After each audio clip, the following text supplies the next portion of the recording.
జరిగిన సంఘటన దురదృష్టకరం. ఇది అందరికీ కూడా బాధను కలిగిస్తున్న అంశం. 6 రోజులుగా ఇంకా అందులో చిక్కుకుపోయిన కార్మికుల ఇంజనీర్ల ఆచూకీ తెలియకపోవడం అనేది మరింత బాధాకరమైన విషయం. వాస్తవానికి దీంట్లో మేము ఇప్పుడే ఈ ప్రాజెక్టు పూర్వపరాలకు పోదలుచుకునేది, కానీ జరిగిన సంఘటన జరిగిన తర్వాత ఈ 6 రోజుల ప్రభుత్వం యొక్క పనితీరును పరిశీలించినప్పుడు పూర్తిగా ప్రభుత్వ నిర్లక్ష్యం దీంట్లో కనబడతా ఉంది. సంఘటన జరగడానికి కారణం ఇప్పటి వరకు వాళ్ళు నిపుణులు చెప్తున్న దాన్ని బట్టి చూస్తే, ఇప్పుడు పెద్ద నిరంజన్ రెడ్డి గారు చెప్తున్న దాన్ని బట్టి చూస్తే తప్పకుండా ఇందులో ప్రభుత్వ నిర్లక్ష్యం ఉంది. ఎటువంటి అనుమతులు తీసుకోకుండా, ఎటువంటి పరిశీలనలు జరపకుండా అంత లోతులో తవ్వుతున్నప్పుడు దానికి కావాల్సిన జియోలాజికల్ సర్వేస్ కానీ, ఇంకా ఇతర నిపుణుల సర్వేస్ కానీ, వాళ్ళకి సంబంధించిన అనుమతులు కానీ ఏవి తీసుకోలేదు. ఊరికినే గుడ్డిగా తవ్వుకుంటూ పోయినారు. ఎవరి ఒత్తిడి వల్లనో ఇది జరిగింది, ఇది సాధారణంగా జరిగే పని కాదు, ఇది ఎవరో ఒకరి ఒత్తిడి వల్ల జరిగింది అనేది అక్కడ వాళ్ళు మాట్లాడుతున్న దాన్ని బట్టి మనకు అర్థమవుతున్న విషయం. రెండవది, సంఘటన జరిగిన మరుక్షణం ఏ పద్ధతిలో స్పందించాలనో ప్రభుత్వం అట్లా స్పందించినట్టుగా కనబడతలేదు. ఇప్పుడు మేము హరీష్ రావు గారు మేమందరం వెళ్ళినప్పుడు అక్కడ ఉన్న చాలా మందితోని ఇంతసేపు మాట్లాడడం జరిగింది. హరీష్ రావు గారు ప్రతి ఒక్కరితో కూడా ఇంటరాక్ట్ అయినారు.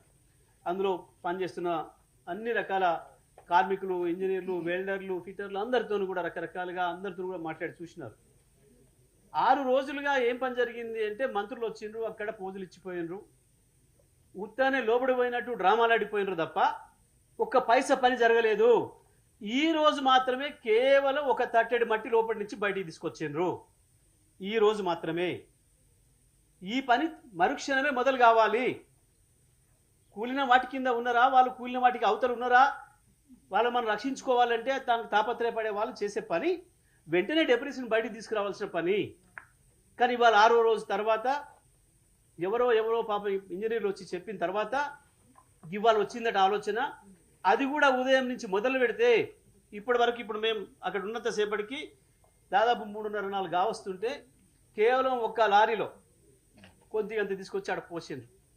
అంటే ఈ లెక్కన ఈ ప్రభుత్వానికి జరిగిన సంఘటన మీద ఏం సీరియస్నెస్ ఉంది, లోపల ఉన్న కార్మికులు, ఇంజనీర్లు వాళ్ళ పట్ల వీళ్ళకి ఏం ఆతృత ఉంది, వాళ్ళ జీవితాల పట్ల వీళ్ళకి ఎటువంటి అభిప్రాయం ఉంది, వాళ్ళ ప్రాణాల పట్ల వీళ్ళకి ఏం అభిప్రాయం ఉంది ఈ ప్రభుత్వానికి అనేది మనకు స్పష్టంగా కనబడుతుంది.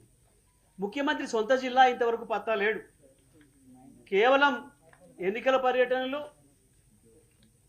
వాళ్ళ బిగ్ బ్రదర్ని కలుసుకోవడానికి, బడేబాయిని కలుసుకోవడానికి సమయం ఉంది, కానీ ఇక్కడికి వచ్చిపోవడానికి కానీ, ఇక్కడ ఏం జరుగుతుంది తెలుసుకోవడానికి కానీ, ఇక్కడ ఒక 8 మంది ప్రాణాలు ఎక్కడున్నాయో తెలియకుండా ఉందన్న పరిస్థితి కానీ లేదు. మంత్రులు గాల్లో తిరుగుతున్నారు, గాల్లో మాట్లాడుతున్నారు, గాలి మాటలు మాట్లాడుతున్నారు తప్ప ఒక్కడంటే ఒక్కడు కూడా బాధ్యతాయుతంగా మాట్లాడిన వాడు కూడా లేడు. ఈ ఘటనకు పూర్తి బాధ్యత రాష్ట్ర ప్రభుత్వానిదే. ఈ గత 6 రోజులుగా జరుగుతున్న నిర్లక్ష్యానికి కూడా కారణం ఈ ప్రభుత్వానిదే. మేము దీన్ని తీవ్రంగా ఖండిస్తున్నాం. బీఆర్ఎస్ పార్టీగా మేము గత 6 రోజులుగా సమయం పాటించి ఉన్నాం.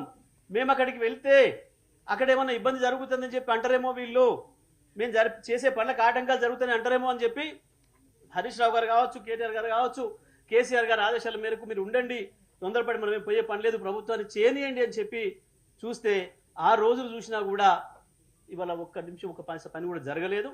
మేము తప్పకుండా దీన్ని చూడాలని ఈరోజు రావడం జరిగింది. జరిగిన సంఘటన పట్ల రాష్ట్ర ప్రభుత్వం యొక్క స్పందన సరిగ్గా లేదు అనేది ఇవాళ మా అభిప్రాయంగా మేము తెలియజేస్తా ఉన్నాం.